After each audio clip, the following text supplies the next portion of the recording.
के साथ करेगा।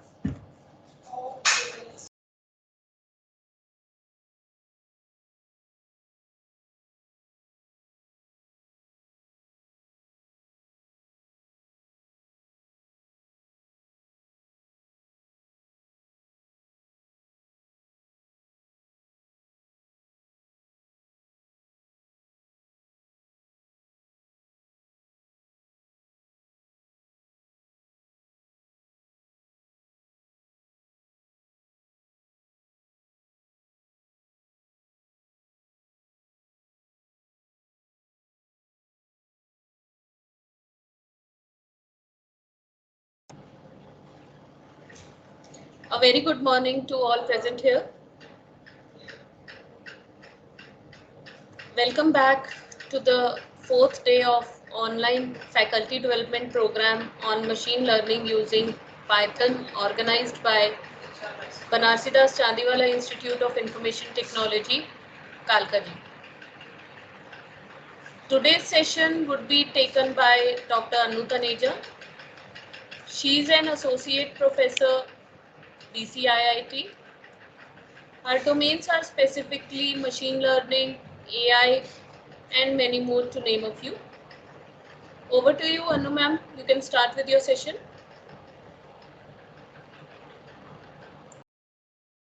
Thank you, Sonia ma'am.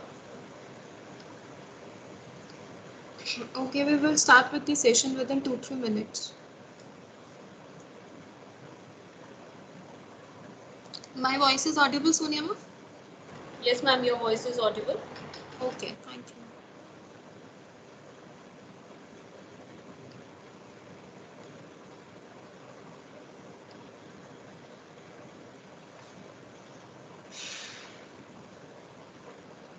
Ma'am, can you just switch on your camera once? Okay, it's not visible.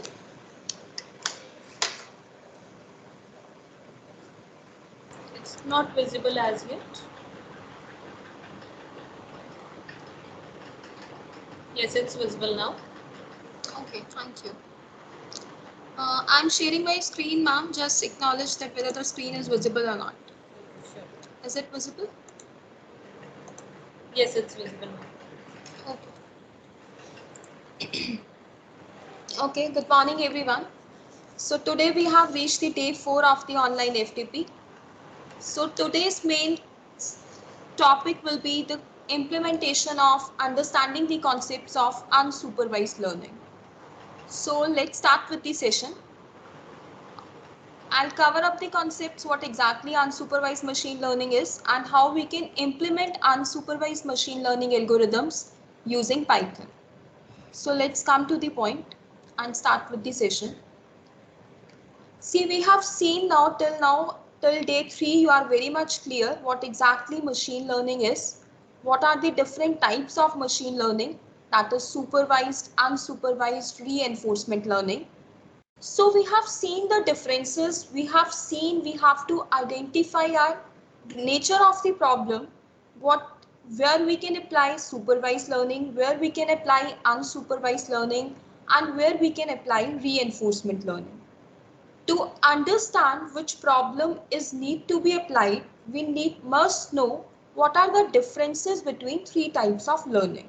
So I just briefly refresh the concept so that we can come to the point of unsupervised learning and its implementation part, right?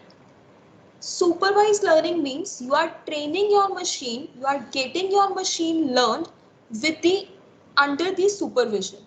Now, under this supervision means that the data you are providing as an input to the machine is the labeled data. Now, what the labeled data means, corresponding to the inputs, you are already having predefined outputs. So that is the meaning of supervised learning. Means you are already telling that these are the symptoms of the patient and this is a COVID positive patient. See, this is the another observation of the patient. These are the symptoms. See, he is suffering from cold, he is suffering from the high fever, and you are saying that yes, this is COVID positive. Means corresponding to the inputs, you are already providing that this is the output. This is the meaning of labeled data. And when you are providing labeled data as a machine, that comes under the category of supervised machine learning. I hope I'm clear. Second type is unsupervised machine learning. Now, what does unsupervised means? That you are training the machine without the supervision. Just a minute.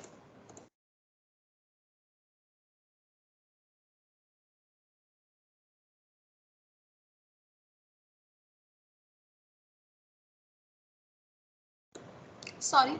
Second type is unsupervised machine learning. Unsupervised means you are training the machine, means you are getting the machine to learn without supervision. Without supervision means you are not providing the labeled data. You are not providing the labeled data means you are providing the inputs, but corresponding outputs are not defined for that data.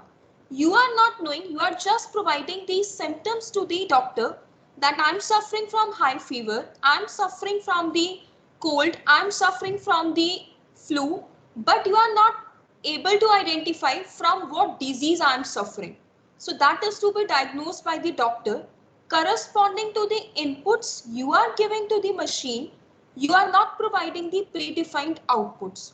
That is the meaning you are training your machine without supervision, and without supervision term means in this line that you are not providing the labeled data.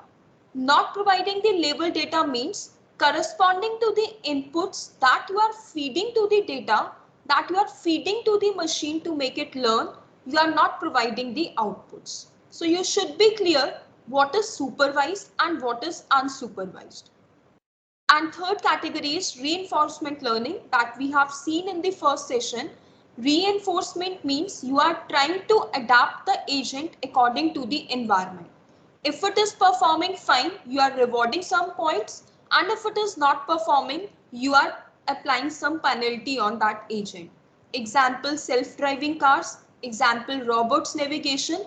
Robots driving cars, they are learning from the environment, they are learning from the experience, and if they are performing correct action, you are rewarding, otherwise you are applying penalty to the agent. So these are the different categories. If you are working or writing out some research papers, then you should identify first whether the problem that you are trying to solve, is it under the category of machine learning? If yes, then under what category it lies, whether it is supervised or it is unsupervised, or it is the type of problem that is to be solved using reinforcement learning. This is the, now you should know what are the three different types of machine learning.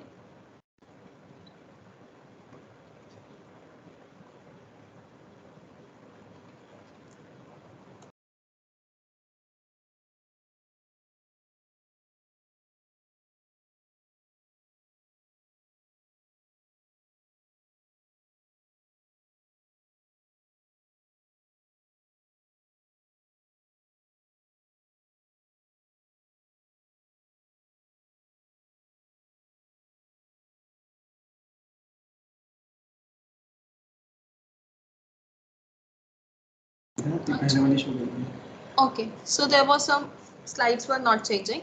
So I hope you are clear till here what is supervised, what is unsupervised, and what is reinforcement learning.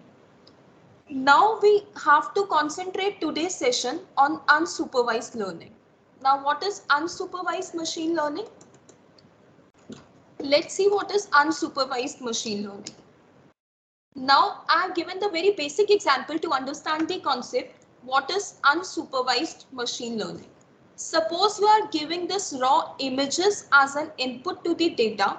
Now you want to train the machine, you want to identify, you want machine should identify what the image is of. So you are providing mixed images of different fruits. You are not providing what is the output of this image. You are not telling to the machine that this is an apple, this is a lemon, this is a pear. You are not telling to the machine. You are just providing this raw data.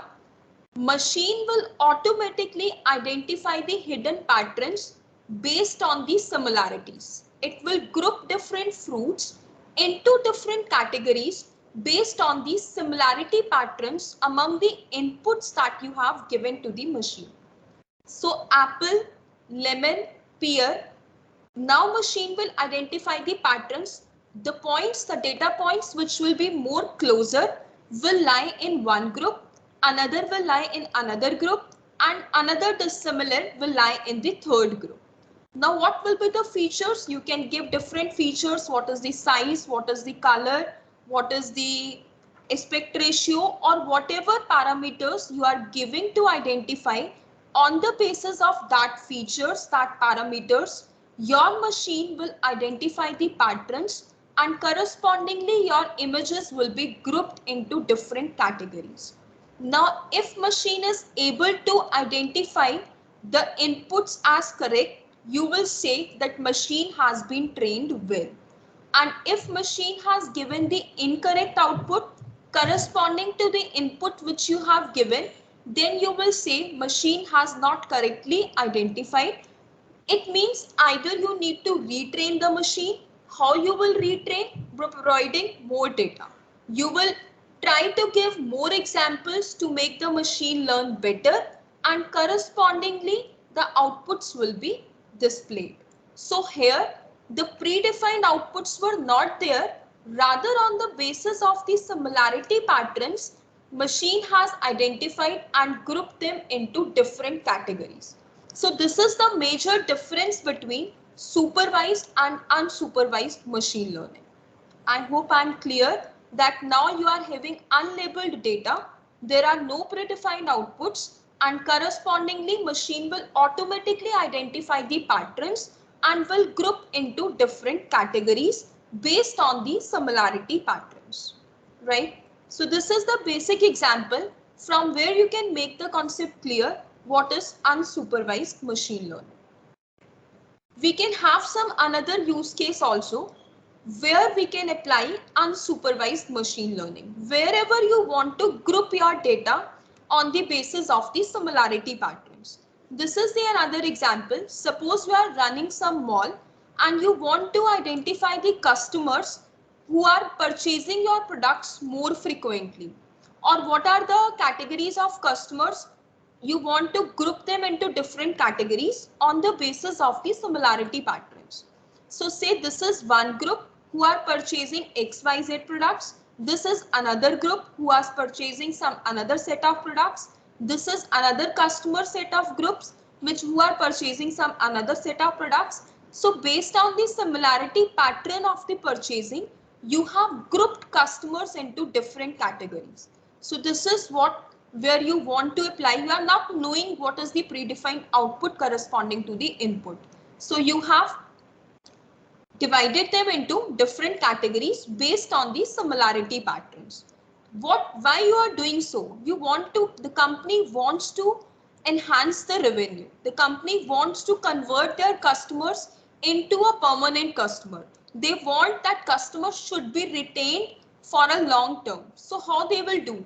They will group their customers so that they can suggest the offers, they can suggest some discount offers, they can give them some cards, etc. vouchers. So these are the strategies of these e-commerce websites, e-commerce companies that they are doing to enhance their revenue.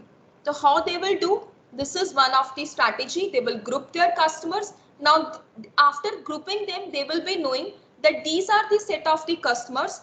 Now I have to target these customers for these set of products. I have to target the second group of customers for this set of products. So accordingly, the revenue will be enhanced. So this is the another use case where you can apply the unsupervised machine learning. So clustering comes under the category of unsupervised machine learning, right? Another example you used to have in your daily lives, whenever you go to any shopping mall, you see everything is grouped very organized. You buy some t-shirts. All medium sized t-shirts are lying into one group. All large size t-shirts are lying into another group. Why they are doing so? So that customer can pick up easily. There is no chaos in purchasing. Customer can easily select what they want to purchase. So they are trying to increase the customer retention. And if customers will be retained for a longer time, obviously in short their revenue will be increased. So these are some effective marketing strategies how to increase the business, how to increase the growth of the business. Whenever you go to some grocery store, all fruits, all apples are lying in one group, all another vegetables are lying in another group. So they have grouped them. So this is what unsupervised, these are some use cases which you are experiencing in your daily lives where unsupervised machine learning can be applied. Now you want to group the customers according to their uh, features, according to their purchasing patterns. How you want to do that? That can be different inputs that you can give to the machine. But the main motive is to group them. You are not having predefined outputs. How many outputs will be coming? How many classes will be coming? You are not knowing. After identifying the hidden patterns, you are not knowing that your data will be grouped into 5 categories. You are not knowing your data will be grouped into 2 categories. But in supervised machine learning, under which regression and classification algorithm comes, you were aware that in classification, these are the predefined categories. So this is the where you can apply unsupervised machine learning. Still now, I summarize, you should know what is unsupervised machine learning, where we can apply unsupervised machine learning, and clustering algorithm comes under the category of unsupervised machine learning. I hope I'm clear till here. If you are having any doubts, you can put up in the chat window. Right? Next, we will move forward. What second category of algorithm comes into unsupervised machine learning? That is association. In supervised, we have seen regression and classification comes. I recall regression where you want to predict some numeric value, and classification where you want to predict some category where your dependent variable or your output variable is of categorical nature. You want to identify that this observation, this input will lie in which category. Unsupervised consists of clustering and association algorithms. So second category is association. Association means you are trying to identify the affinity of the products. Now what does this term affinity means? You are trying to find out what products will be frequently purchased. Suppose I have given one example here, like customer 1 is purchasing these 4 products: bread, milk, fruits and wheat. Customer 2 is purchasing bread, milk, rice and butter. Now customer 3 comes, he wants to purchase bread. Now what the system will suggest? System can suggest milk, system can suggest butter. So it is most likely that the customer who is purchasing bread, more is the probability that he will purchase milk also. So this is called association. Again, it comes under the category of unsupervised, means the data is not labeled, means for the inputs you are not having the predefined outputs, because you are just trying to identify what products will be bought together. Example you have seen on Amazon, you buy some product, say you buy some iPhone, then the Amazon website will suggest you that who bought this iPhone, they also bought this. So this is the frequent items which are bought together. So this also comes under the category of unsupervised machine learning, where you are not providing the labeled data. I hope you are clear that in unsupervised machine learning, clustering and association algorithm comes into picture, right? So this was the basic introduction to unsupervised machine learning. Next, we will see you must know the major difference between clustering and classification.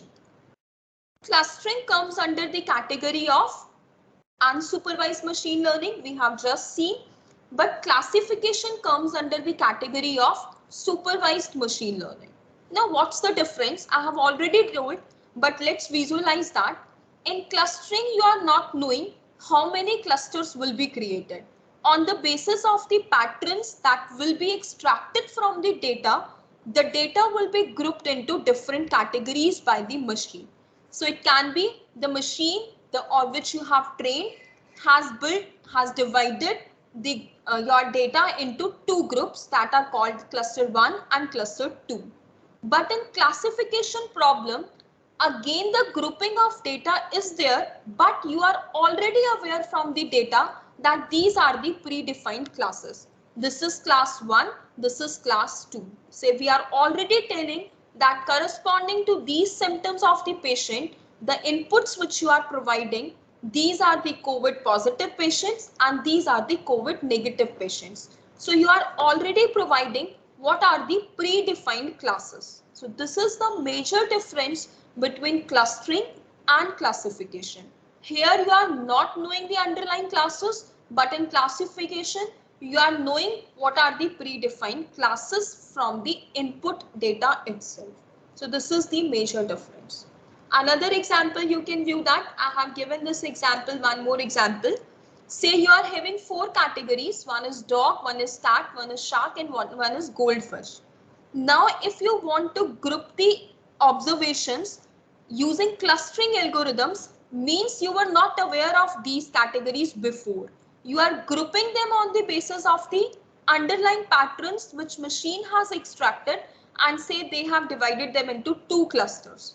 But if you are using classification algorithm, you were already aware these were the four categories. So all the dogs, images of dogs will be under the category of class 2.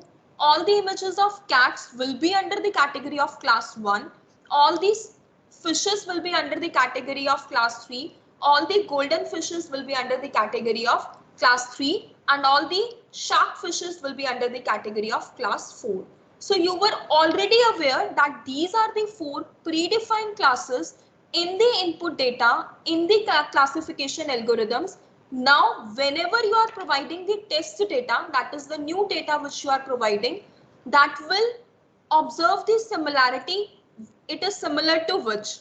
So dog will be similar to class 2, so it will lie under class 2. So every dog image will come under this category. But here you are not knowing what will be the classes. So according to the similarity patterns, it can be the case that cluster 1 consists of all the animals which are lying on the land and these are the elements which are lying in the water. So they are called aquatic organisms you can call.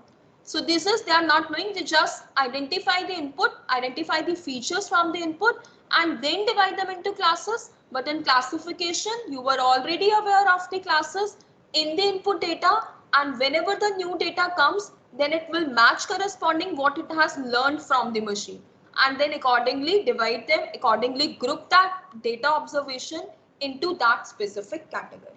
So this is the major difference one must be aware of, that what is the difference between clustering and classification. I hope I'm clear till here.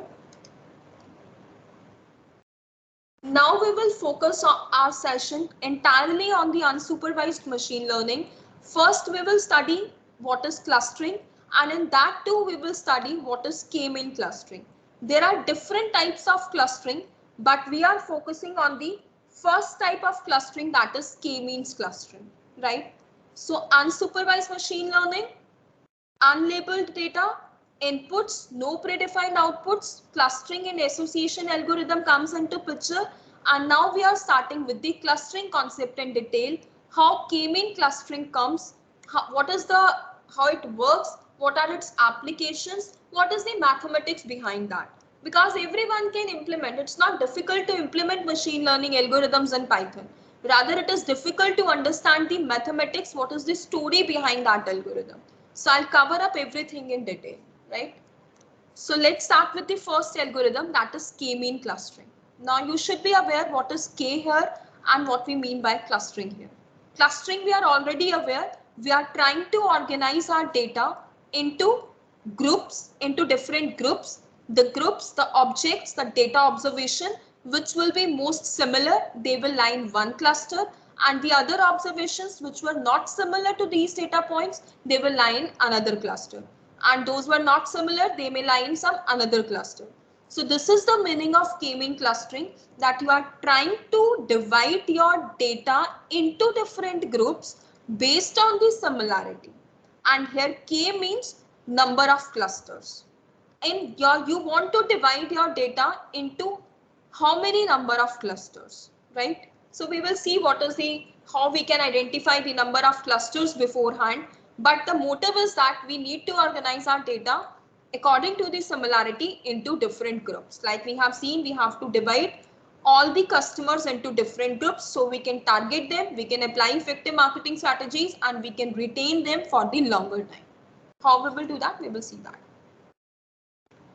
We can see another use case. Suppose you are given the input data, you are given different inputs, say you are given in the data runs wickets. Now you have to group the data that who will come under the, which observation of the cricketer will comes under the category of bowler and who will be the batsman. You are given different sets of observation of different cricketers, what cricketers has scored, how many wickets he has taken in the last 10 matches. We are having all the data, and now you want to divide who will become the batsman and who will become the bowler. So how you will decide that, how you will group that, means you want to keep, you want to organize your team, you want to build your team, and you want to identify who will be the bowlers and who will be the batsmen. So how you will group them, this is another use case scenario. So we are having in our daily lives, we are grouping the similarity, we are grouping the data points, we are grouping the observations, we are grouping the input into different categories on the basis of their similarities. So this is what we mean by clustering itself. And how K-mean will work, we will see to that. So just till now we are clear what is clustering and what is K, what is the meaning of K here, right? So clustering is nothing, it is organizing. You are given the certain set of observations. You are dividing your data into different clusters. These are different clusters just I have visualized. This is one group shown by green color. This is another group. Obviously, they are grouped according to the similarity. All these data points which are in red color, they are similar. So we have organized our data into clusters.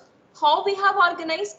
This intra-cluster similarity should be high, means these data points should be as similar as possible, but inter-cluster similarity should be low, because obviously these blue data points will be dissimilar from green and red clusters. That's why they are grouped into different categories. So this is the meaning. You are trying to find the grouping. The points which are lying within the cluster, obviously they will be most similar. This is the meaning of high intra-cluster similarity. Intra means within the cluster, similarity should be high, and inter-cluster similarity should be as low as possible. Obviously, there will be dissimilarity. That's why we have grouped them into different clusters. So this is the main logic behind clustering, that intra-cluster similarity should be as high as possible and inter-cluster similarity should be as low as possible.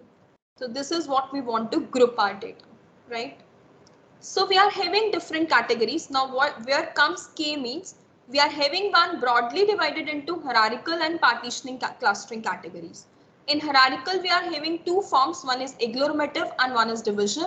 Partitioning category consists of K-means and fuzzy C-means. Firstly, we are focusing on to this category, that is K-means, where we are partitioning our data points into different clusters on the basis of similarity, on the basis of this assumption that intra-cluster similarity should be as high as possible and inter-cluster similarity should be as low as possible. So this is where K-mean clustering lies, right? I hope I'm clear. These are the different applications. We have already discussed various use case scenarios. These are different clustering algorithms like you are using in your daily lives. One is academic performance. Academic performance means you are having records of the students of your class. Now you want to group them. These are intelligent, these are medium students, these are very weak students, so that you can work out on the students accordingly. These are intelligent students means you can give high level assignments to them, high level coding questions to them. So that will enhance your teaching pedagogy. If you have grouped your class, you generally do that. We generally do in our lectures that these are the group of students. These 10 students are the topmost students of our class. These 10 students are the weakmost students of the class. We need to apply remedial lectures for them. So what you are doing? You are grouping your data. Now how you are grouping? It can be on the basis of their minor exams, in the basis of their university end term exams, in the basis of their last qualifying degree, percentage, what they have scored on the basis of the class performance, on the basis of the lab exercises. So these all records, these all are the different observation of the students which you are giving as an input to the machine, and now you want to machine to learn, want your machine to identify the patterns that which students are most similar. Obviously, the students who are having high percentage, good performance, good lab exercises done, good qualifying percentage in the last degree, they will be lying under the category of the intelligent students. Second, that is the medium category. Say you have taken that we will divide our class into three groups. One is most intelligent, one is medium one, mediocres, and third one is the weak students. Why you have applied? So that you can give the attention, so that any teacher can give the attention on the students accordingly. Intelligent students can given the task accordingly, weak students can given the tutorial classes accordingly, and mediocre students can given the questions or assignments accordingly. Why you have done so? To enhance your class results, to increase the level of the students, to increase the intelligence level of the students. So you want, this is one of the use case scenarios which we are doing, but in machine learning this is called clustering. So you are grouping the students on the basis of the academic performance according to the similarity, where we were not having predefined outputs. We were not having predefined outputs. If same problem has to be solved using classification, then we were having that this student has scored this is intelligent. This student has scored this is mediocre. So that category, that is the output variable which you are going to predict in classification, you will be aware of that. But in clustering, you will not be aware of that. What will be the output? Now based on the patterns in the data, that will be analyzed, that this will be one class, this will be another class, this will be another class. You are trying to predict which is not known beforehand. So this is what clustering is, right? So we have seen academic performance is one of the good use case which you are experiencing daily. Diagnostic systems, as I have given the example, you are giving the different observations of the patients. Patients has submitted the symptoms to the doctor, but patient is not able to analyze from what disease I am suffering. Doctor has to analyze what disease he is suffering from. So machine will learn, identify the patterns from the data, and accordingly categorize that this set of symptoms is lying under this disease. This set of symptoms means he might be suffering from this disease. So here we are also grouping our patients on the basis of symptom similarities, and accordingly diagnosis has been given. So this is the second category. Third one is the search engines. Search engines, whenever you type any Google query on the search engine, you are getting that grouped similar text documents on the basis of the query which you have submitted to the search engine. Say I write clustering algorithms in the Google query as the Google search engine as the keywords. So all these similar text documents which is containing, obviously different algorithms are working behind that, how text document similarity is being calculated, how TF-IDF is used to calculate that. So, but you are grouping that these text documents are most similar to these keywords. So this is called grouping of text documents.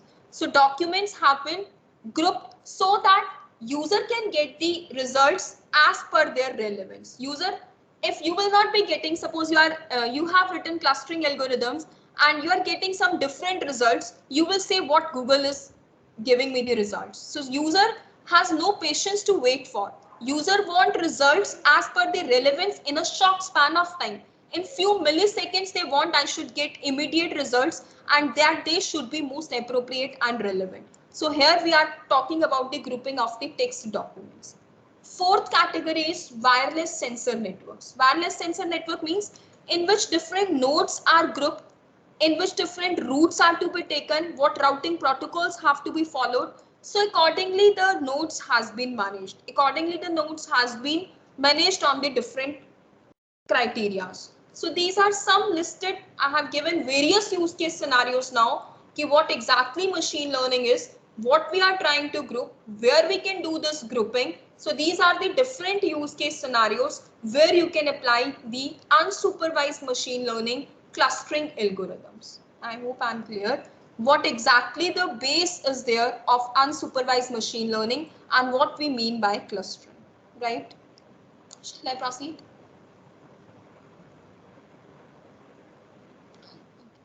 So now we will concentrate on the k-means clustering. How k-mean clustering works. See, we will start, we are having set of observations. Say we are having different set of observations for different customers. We are already having that data.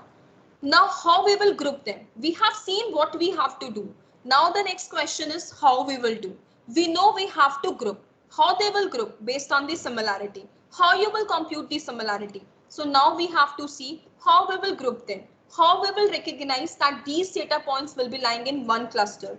How we will recognize these data points will be lying in some cluster. So there should be some metric, there should be some measurement criteria that how you will say that this is similar to this. Till now you are clear what we have to do.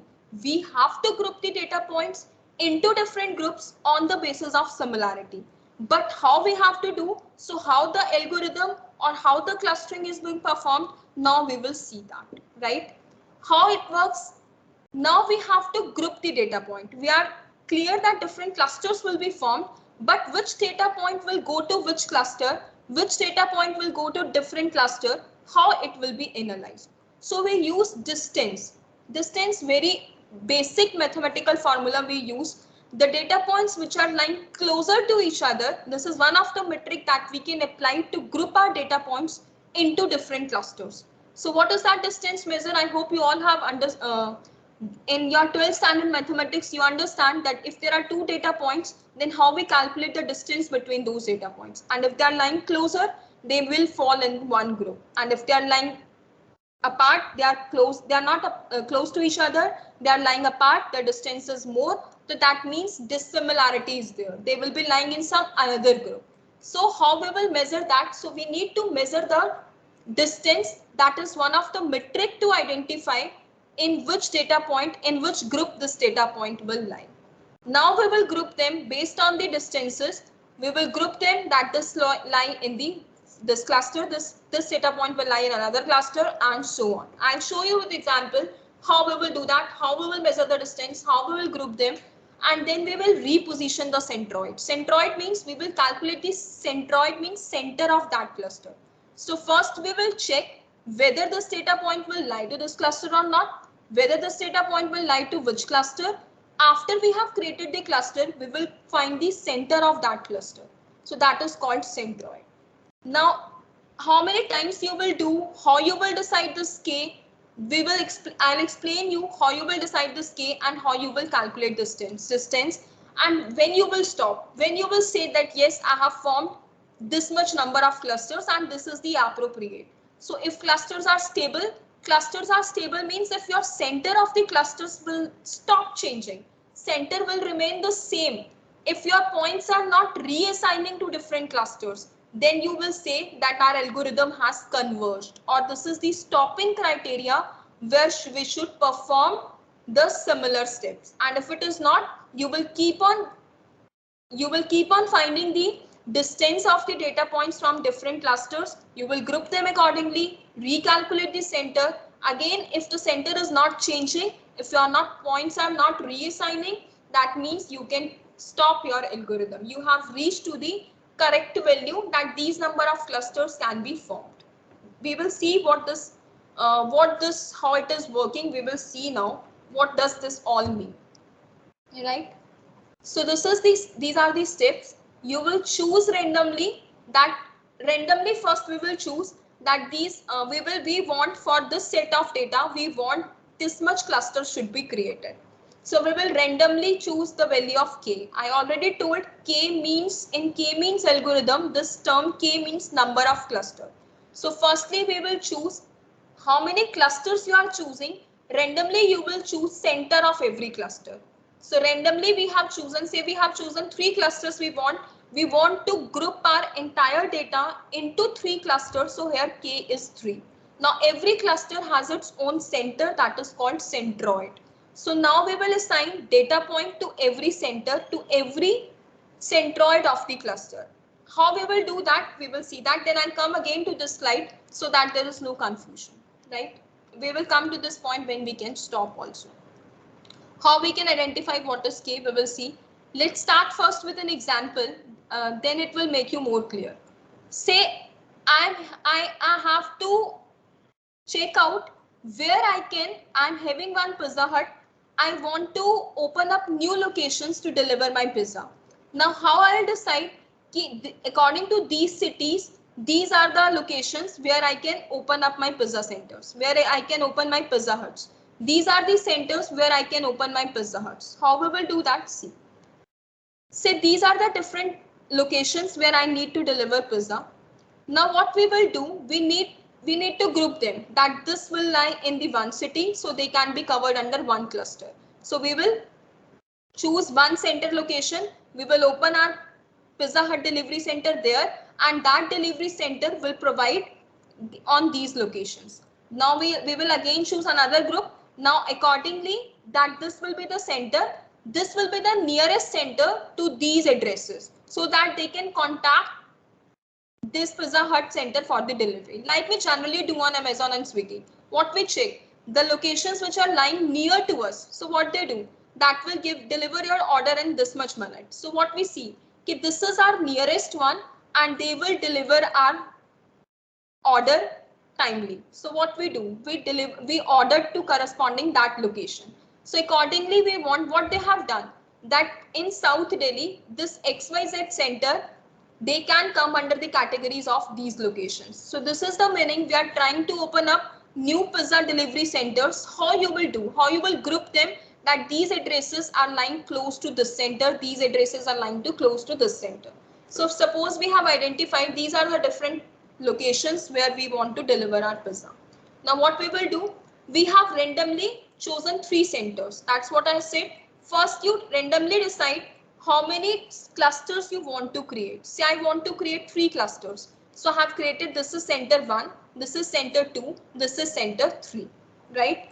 Now the points which will be lying closer to this center, that point will lie to this cluster. If this point is, now we will check every data point, it is lying closer to which cluster. And if it is lying closer to this center, that means this data point will contribute to this cluster. We will check data point, we will check this data point distance to this cluster center also, to this center also, to this center also. And it seems it is closer to C3. So it means this data point will lie under this center. So this is the meaning that we have randomly chosen the centroids initially, and after that we will calculate the distance of every data point, every observation, that it is lying closer to which of the centers. Now if this data point is lying closer to this center, it means this data point will come under the category this. This data point is lying closer to this center, it means this data point will lie under this cluster. So this is the meaning how we are grouping on the basis of the distance. I hope now it's clear that we are having different location centers. Randomly we have chosen the number of clusters, and we have randomly initialized the centroids or center of every cluster. Now we are trying to identify that this data point will lie closer to which of the centers, whether it will be lying closer to C1, closer to C2, or closer to C3. If it will be lying closer to C1, we will assign that data point to that corresponding cluster. So in this way, we will have cluster 1 plus some certain set of data points which were closer to the centroid C1. They will be lying in the one cluster, another will be lying in C2, and another will be lying in C3. So in the next image, you can see that we have calculated the distance. How we will calculate, I'll show you. But first make clear that these data points, we have calculated the distance of this data point from every center, and it was closer to center C1. So we have assigned this data point to this cluster. This data point distance was calculated from this center C1 also, C2 also, and C3 also. But it was minimal with center C1, it was closer to center C1, so this data point is lying to this cluster. Similarly, we have calculated the distance of every data point from the centers, from all the centroids, and the data point distance that between the data point and this was minimal, it was closer, so we have assigned this data point to this cluster. So we are seeing that we were having different delivery locations. We have initialized 3 random centroids or centers of the clusters. We have calculated the distance of every data point with every center, and the data points which were lying to closer to the cluster, they have been assigned corresponding to that cluster. So it seems now this will form one cluster, this will form one cluster, this will form one cluster. You can see in the next image, we have computed the distance and assigned. So this all now they have all turned into green. It means they are lying in this C1.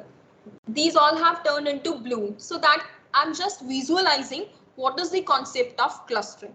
So this C2 is lying, all red have been turned into blue, means they are lying closer to C2. They all have been turned into brown. So these are lying closer to center C3. We have calculated the distance from every center and correspondingly assigned the data points to every cluster.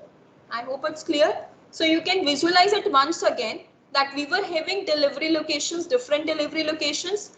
We initially randomize, we will initialize the centroids randomly.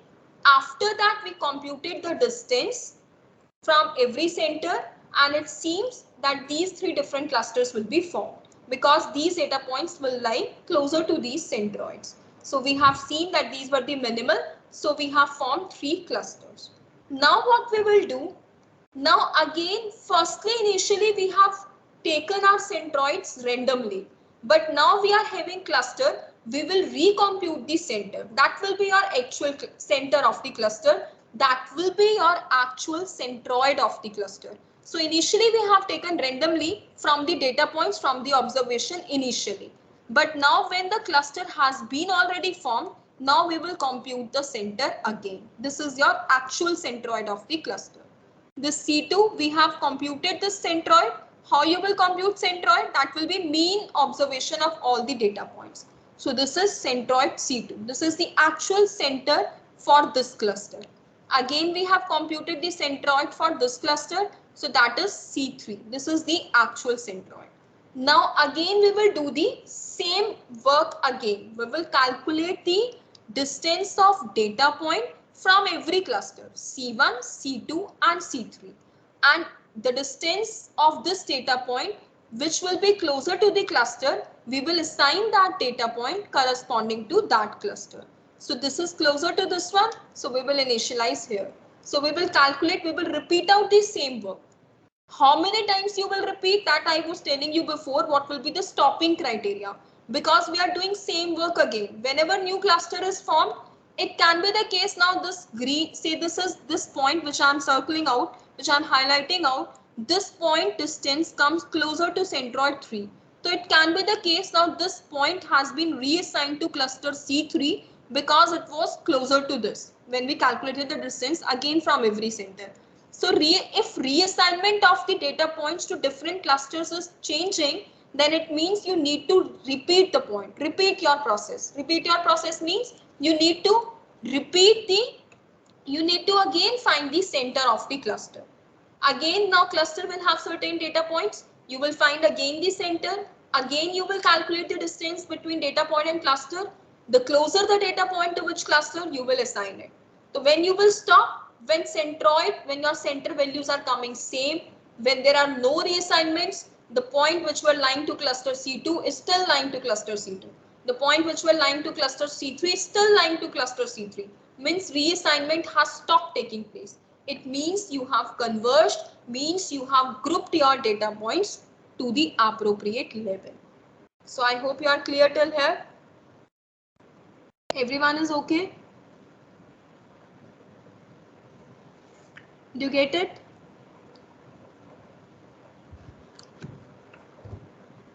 Can anyone acknowledge? I hope I'm clear. Ma'am, chat is disabled. Okay. We can have reactions from attendees. Okay. And any one of you can raise your hand if you are having any doubts. You are clear, let me know. Is it okay to all? Shall we proceed? Okay. So now we have seen, we have calculated the distance. We have calculated the distance of every point from the cluster, and we have seen that these data points are aligned to these clusters.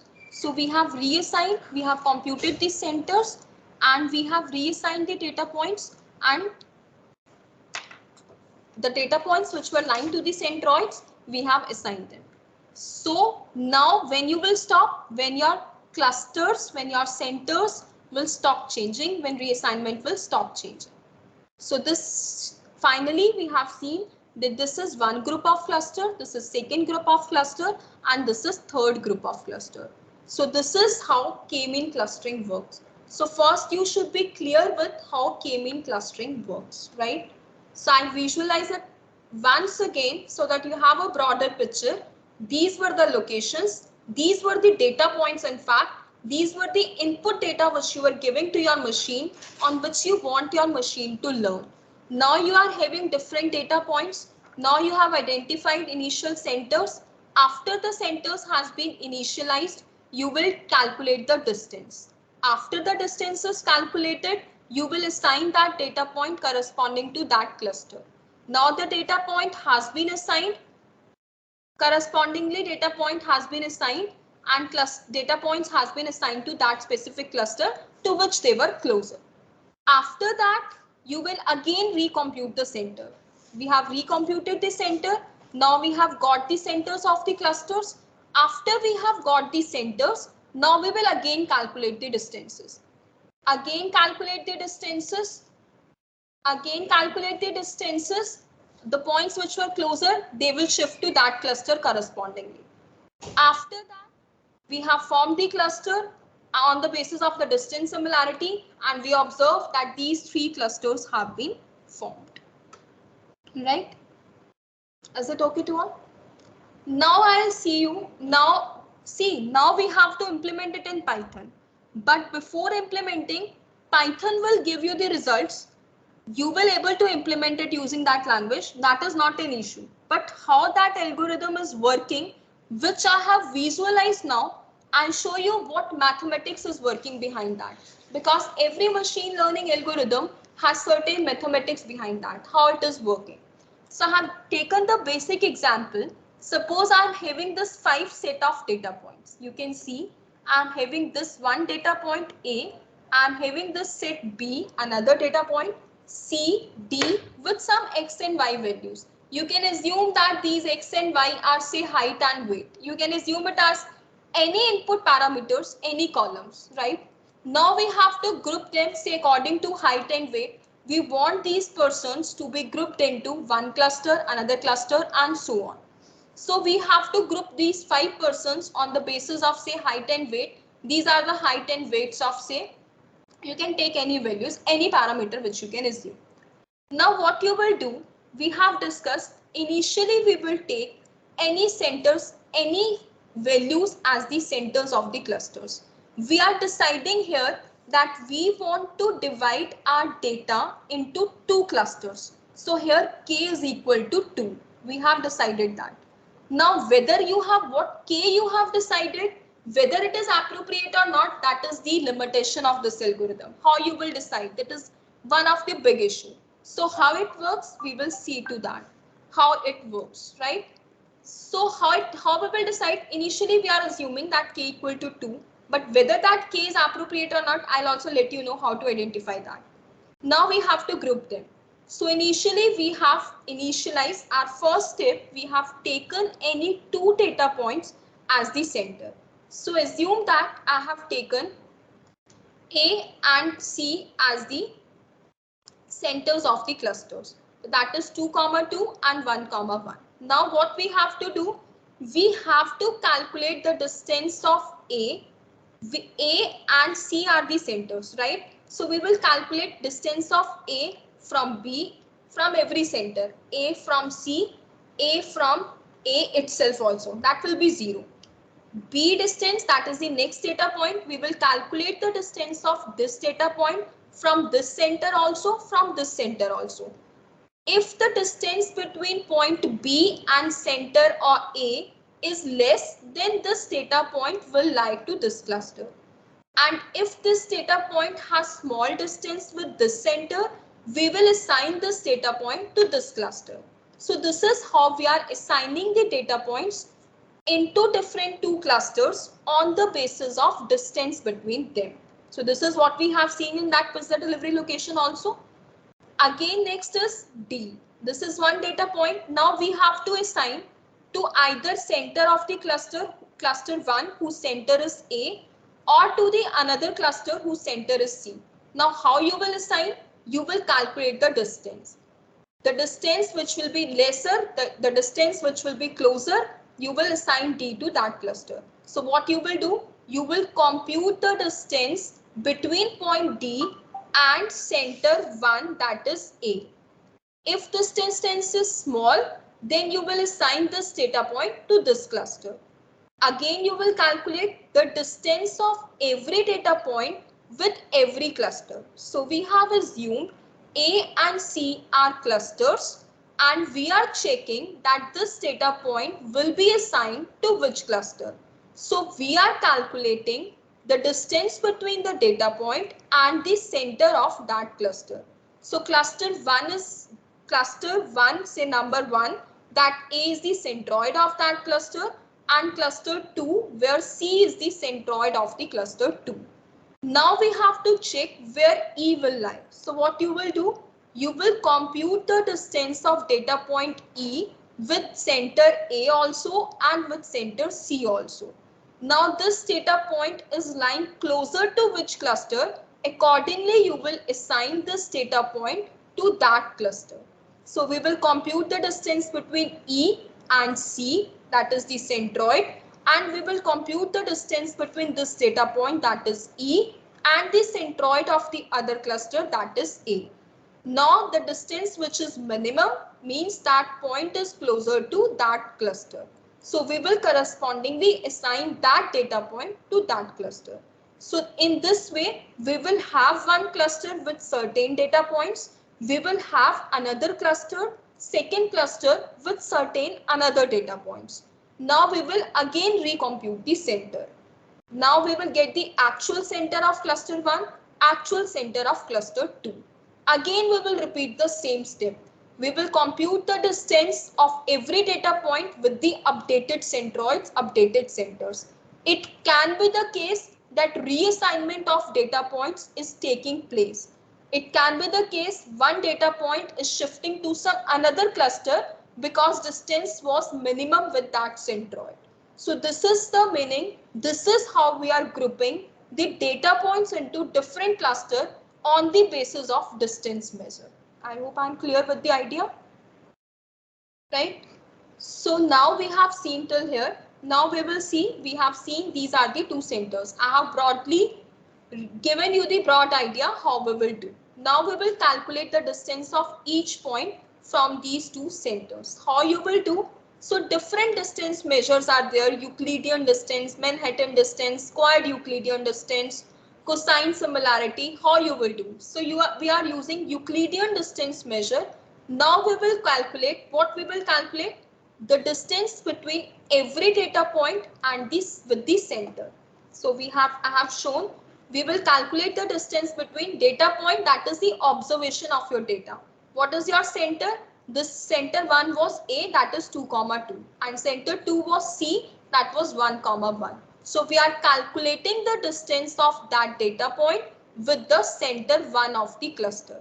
Euclidean distance formula is very simple. You have gone in mathematics also. That is point A and center 1. Under root of x2 minus x1 whole square plus y2 minus y1 whole square. Difference, or you can call it as difference between the x coordinates का square plus difference between the y coordinates square का square root. So x2 here is 2, x1 is 2. 2 minus 2 whole square plus y2 is 2, y1 is 2. So we get the distance 0 because it was the center and data point was same. So distance is 0. So distance of point A with center 1 is 0. Now we will calculate the distance of same data point with the another cluster which we have chosen. another cluster was C, then its coordinates were 1, 1. How you will check? What we are checking? We are checking whether this point will lie to cluster 1 or cluster 2. So we have calculated the distance, Euclidean distance. So again we will use the Euclidean distance formula, that is x2 minus x1 का whole square. So x2 is 1, x1 is 2. 1 minus 2 का whole square plus 1 minus 2 का whole square. So we get it as square root of 2, that is 1.414. So point A, distance of point A with center C1 is 0. Distance of point A with center C2 is 1.41.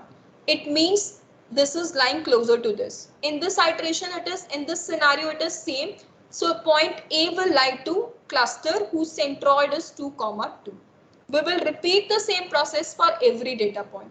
So I have calculated the distance of every data point with the cluster center 1, that is 2, 2, and center 2 was C, that was having coordinate 1, 1.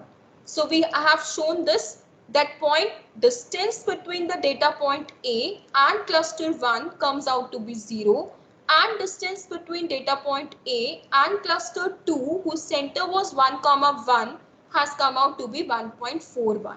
So point A is lying, distance 0 is minimum. It means point A is lying closer to cluster 1. So we are clear now that this data point will belong to cluster 1.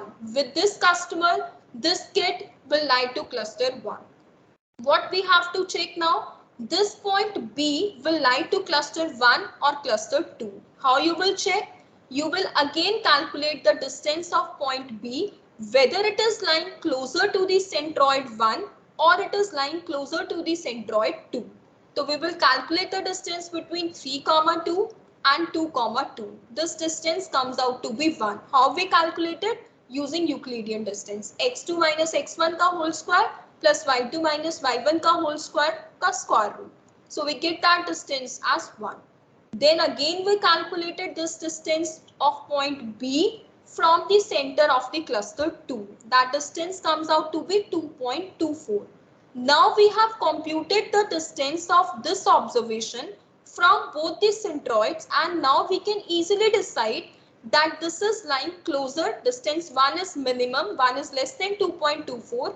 It means point B will lie in center C1. So point B belongs to C1. Similarly, we will repeat the steps. We will compute the distance of every data point to every centroid of the cluster. So we have chosen, we are trying to form two clusters. Every cluster will have its own centroid. So two centroids are there. And we are computing the distance of data point C from the centroid 1. And it comes out to be 1.41. How we calculated? Again Euclidean distance. Again distance of point C from cluster 2. So what it comes? 0. Because it was the center itself we have randomly chosen. So it means 0 is less than. So it means point C will lie in centroid. Point C is closer to centroid C2. So it will belong to cluster 2. I hope you are clear. Now this algorithm, if you are clear with the algorithm, then you will be very much clear with the implementation part. How it is working. How the points are assigned to the different clusters. So we were having 5 data points. We were having 5 observations in our original data. Again, we will check where this point D will lie. To point D, where it will lie, to which cluster it belongs. This is the output variable we are predicting. We are grouping our data points. We are grouping our data observations into different clusters. So this point D, how you will calculate? Whether it will belong to group 1 or group 2, you will compute the distance. Distance between the centroids of two clusters. So distance between 3, 1 and 2, 2. That comes out to be 1.41. And distance between 3, 1 and centroid 2, that is 1, 1, that comes out to be 2. How we calculated? I have shown you. This is the formula, under root of x2 minus x1 whole square plus y2 minus y1 whole square. So this distance comes out to be 2. Now distance D is minimum with centroid C1. It means it will belong to cluster C1.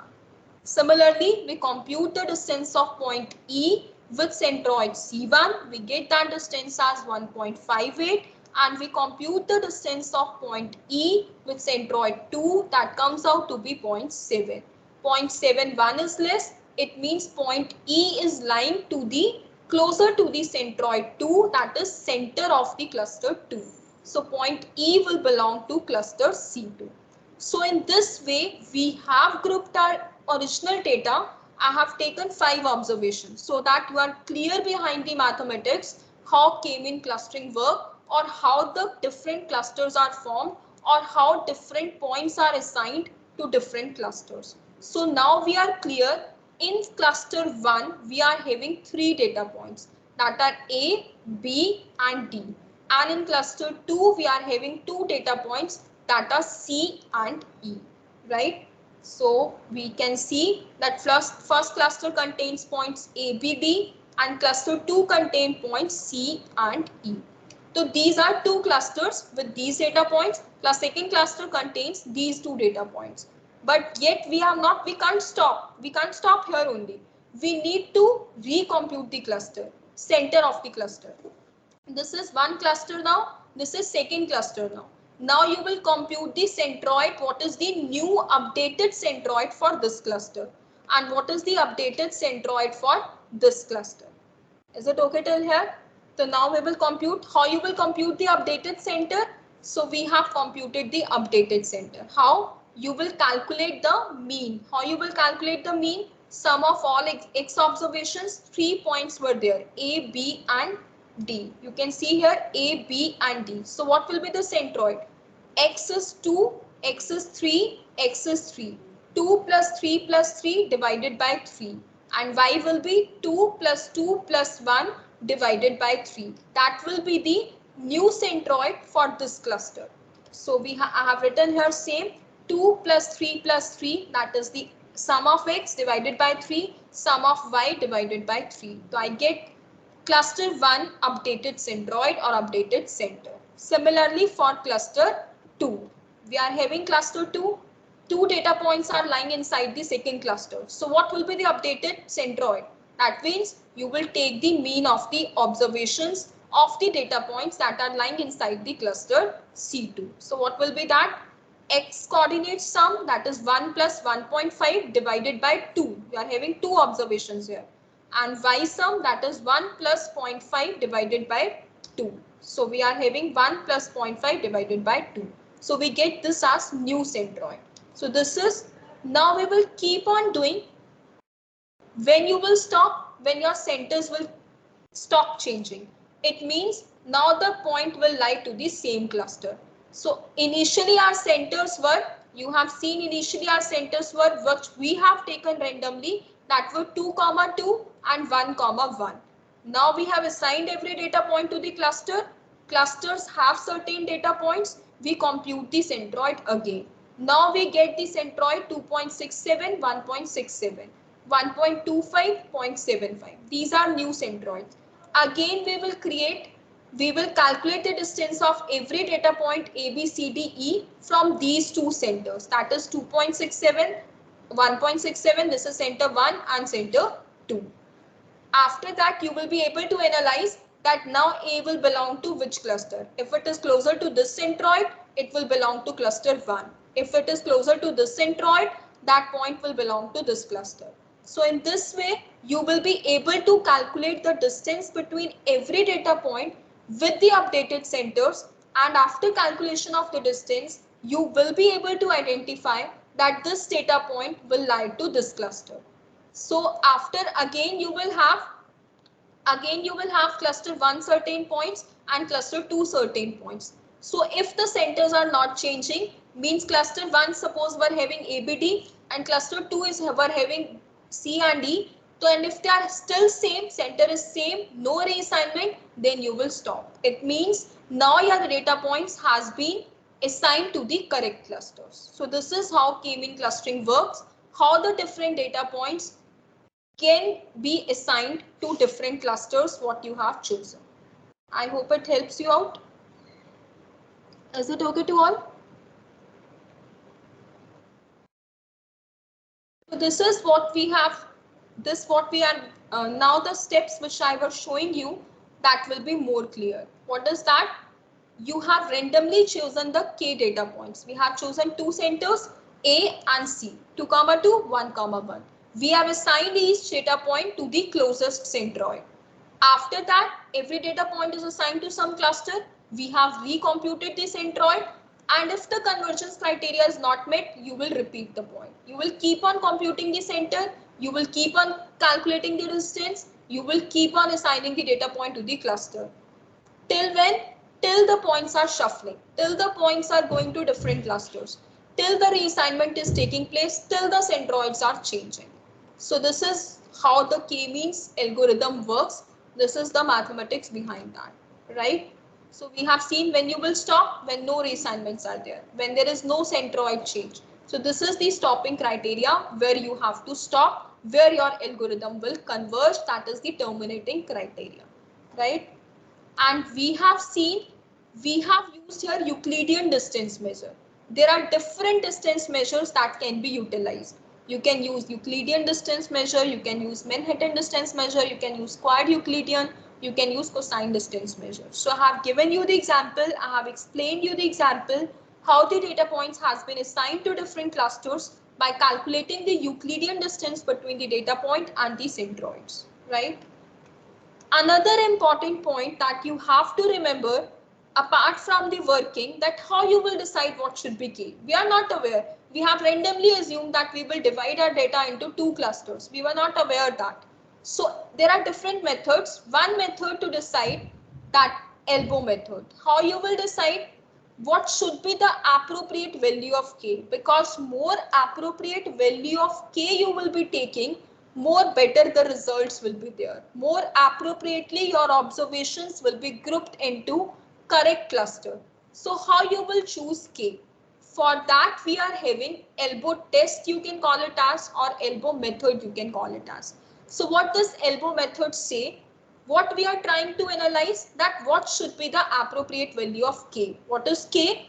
How many clusters, how many number of clusters you want to group your data. So we want, what we will calculate? We will calculate one metric that is called within cluster sum of squares.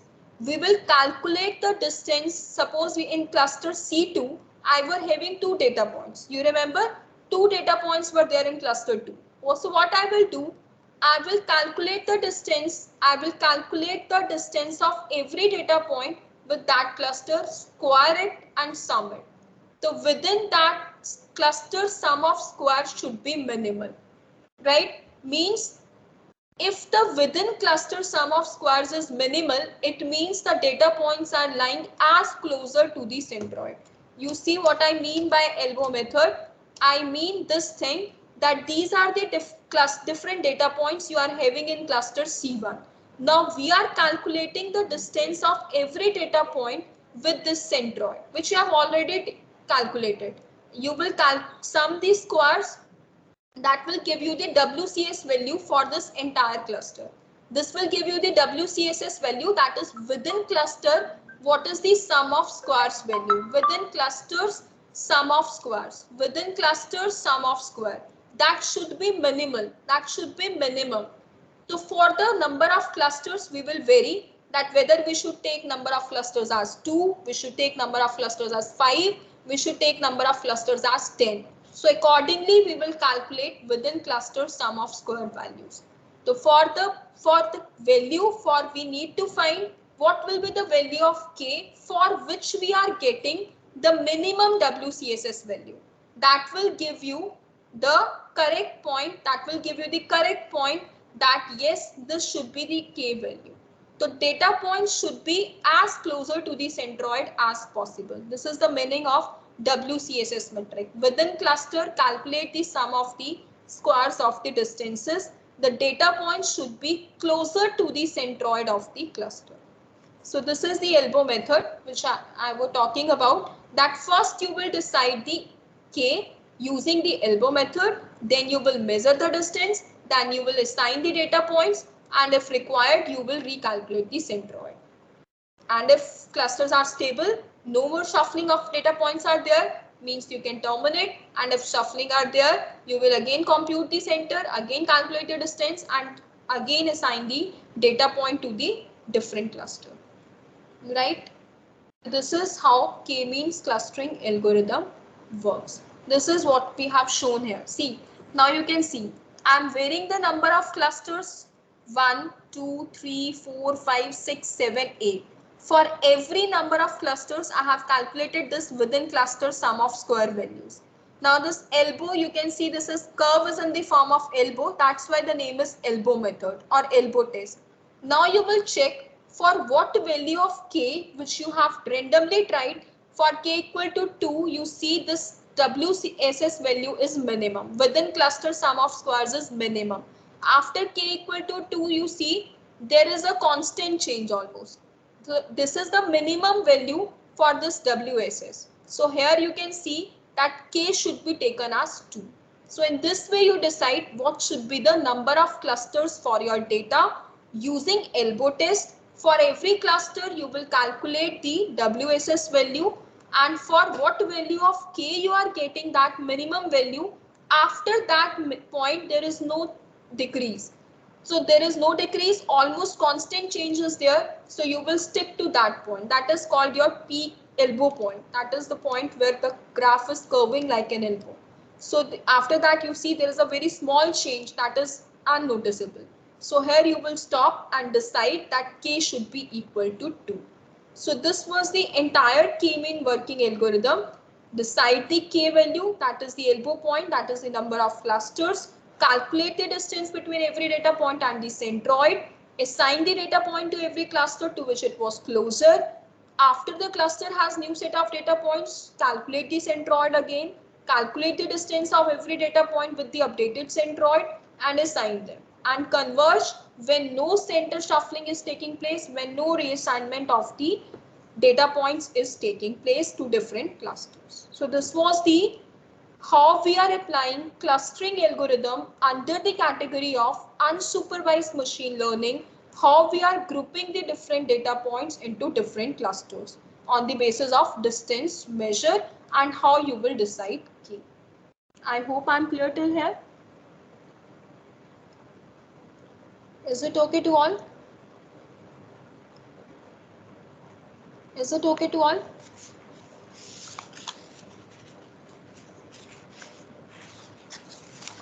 Shall we proceed? I hope I have made the base of the k-means clustering. Now, whenever you want to apply to your research, you should know how we can go for that, how we can go ahead, how we have to, what we have to think of. We are not having labeled data, we are not having predefined classes. We need to group on the basis of the similarity. How you will calculate the similarity? On the basis of distance is one of the similarity measure which you can utilize. Another different similarity measures are there. We can't cover everything in 2 hours, but yes, this is the base of the unsupervised machine learning algorithm. So I hope I'm clear till here. You are clear with the examples. You are clear what we have to do. You are clear with how we are assigning the points to the different clusters and how we are computing. Now we will come to the its implementation part. How we will implement k-mean clustering in Python. Shall we proceed? Okay. So we will take one case study. What will be that case study? Say I have to cluster, I have to group my customers into different groups. I'm into a shopping mall. I'm the owner of that mall. I want to group my customers. Say this is my group 1, this is my group 2, this is my group 3 on the basis of their similarity patterns, on the basis of their distance. How you will calculate the similarity? For that similarity, we are calculating the distance between the data points and the centroid. Now, why we are grouping? Why we want to group? To enhance the growth of the business, to generate more and more revenue so that we can retain the customers for the longer time. We can target, we should know why this group of customers we should target, for what we have to target, what offers we have to provide this set of customers. This is the main motive why we are dividing them into different groups. I know this group 1 will be more interested in buying electronic gadgets, so I should suggest them electronic gadgets in future.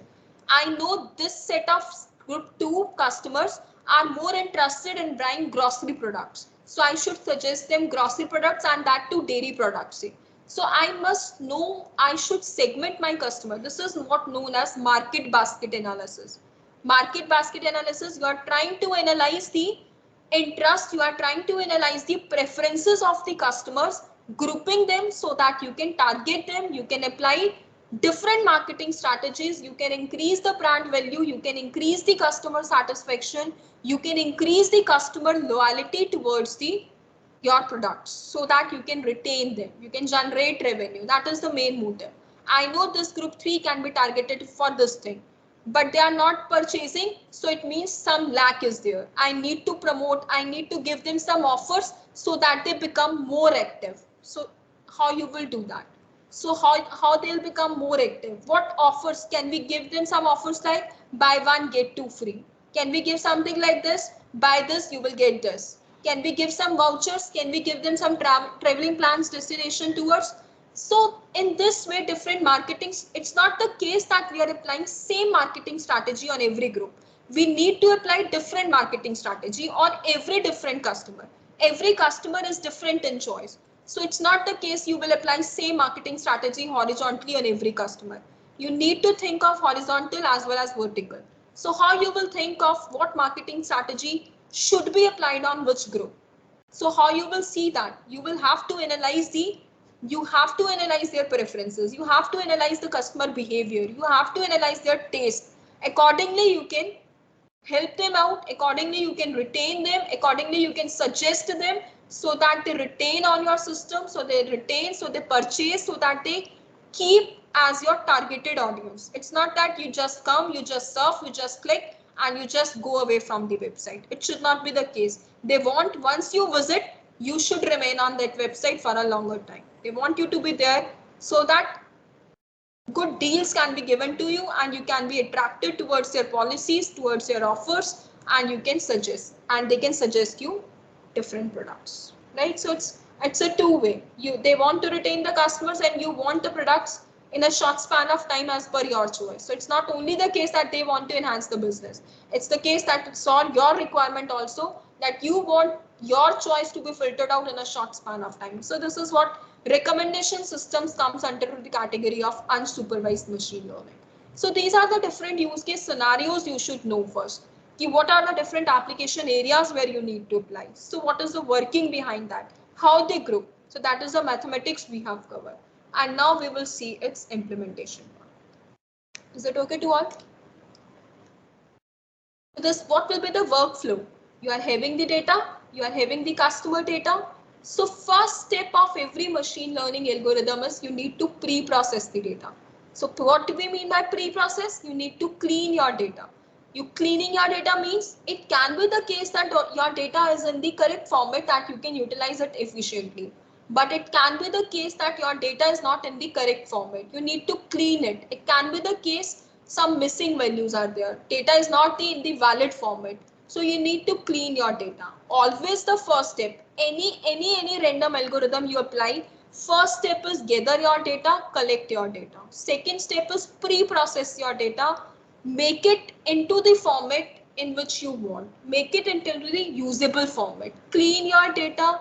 Whatever you want to apply some scaling, you want to apply some feature extraction, you want to split your data. So that will be, you want to cleaning data, missing values, whatever you want to perform. So that will be your data pre-processing.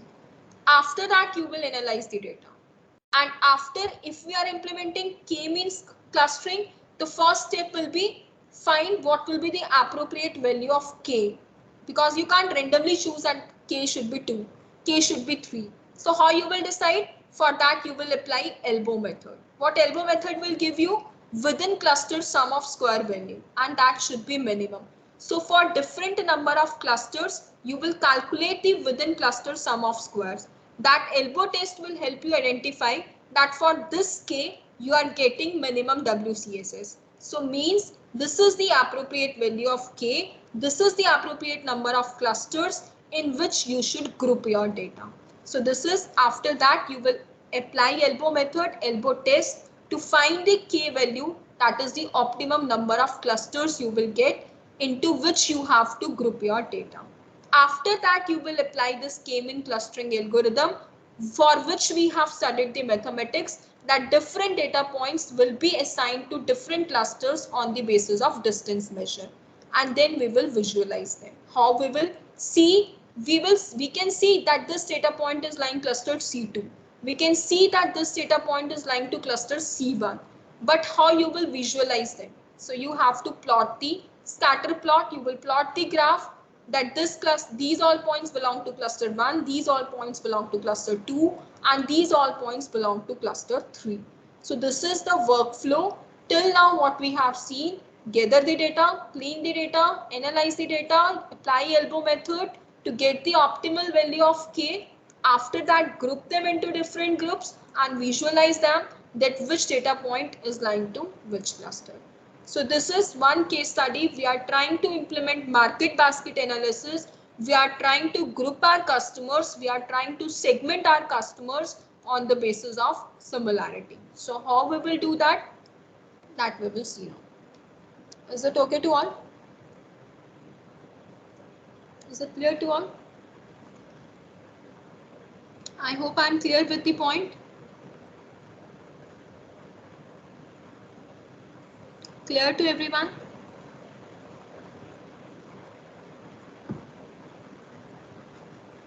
Shall we proceed? So first we will complete clustering part, and then we will start with the second part of the unsupervised machine learning, how association works. So this is how clustering works, right? Next we will continue after the break. We will start implementation after the break itself, because otherwise we will remain in between. But make sure till now you are clear with what is the basic, what is the mathematics, how k-mean clustering is working. Right. Sonia ma'am, over to you. I'll start after the break. If anyone is having any doubts, I can take up the doubts. You can unmute yourself and ask the doubts.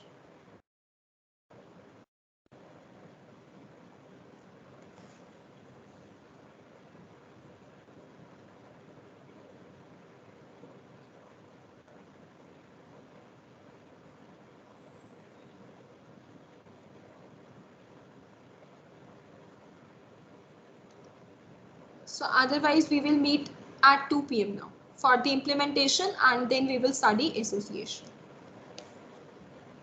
Thank you.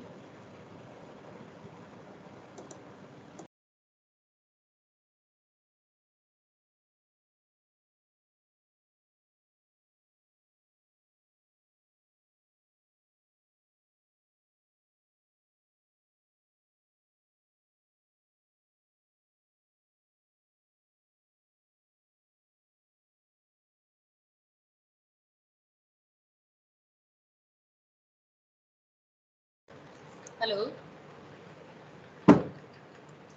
Hello.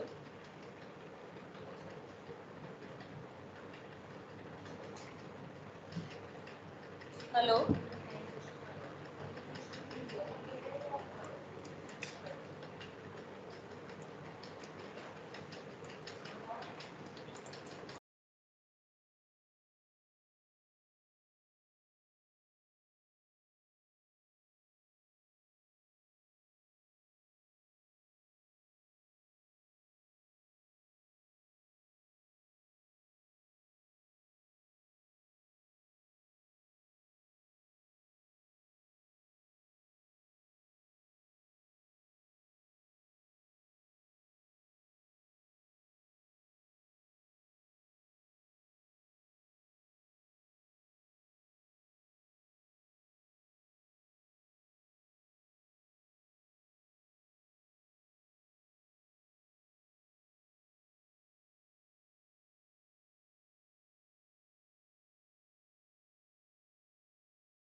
We'll all meet at 2 o'clock for the practical implementation session.